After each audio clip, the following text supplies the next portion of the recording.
আজকে আমরা যে বিষয়টা নিয়ে হাজির হয়েছি সে মানববন্ধন অনুষ্ঠানে আমরা তুলে নিয়ে যে হত্যাকাণ্ড হয়েছে চন্দনা চৌরাস্তাতে একজন বরিষ্ঠ সাংবাদিক ছিল, একজন পুরোদের লেখনী সাংবাদিক ছিল, সেই সাংবাদিককে আমরা হারিয়েছি।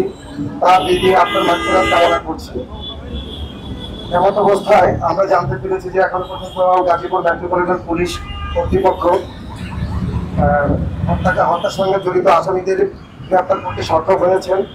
আসামিদের গ্রেপ্তার করতে সক্ষম হয়েছে, তাদের বিচার হবে, তাদের আইনানুগ ব্যবস্থা গ্রহণ করবে তাদের বিরুদ্ধে। এটা আমাদের জন্য যতটা আনন্দের তার থেকে বেশি কষ্টের। আমাদের দেশে বিচার কিন্তু হয় অত্যন্ত লেন্থি প্রসেস, যেটা অনেক সময় নিয়ে বিচারগুলো অনুষ্ঠিত হয়। তো আমাদের এই মানববন্ধন থেকে আজকে দাবি থাকবে তুহিন হত্যাকাণ্ডের বিচারটা যেন দ্রুত বিচার ট্রাইব্যুনাল তৈরি করে দ্রুত বিচার ট্রাইব্যুনালের মাধ্যমে অতি সত্বর এই মামলাটি নিষ্পত্তি করা হয় এবং এই খুনিদের যথোপযুক্ত বিচার করে এই রাষ্ট্রের মধ্যে বিচারটা যেন প্রতিষ্ঠিত করা হয়।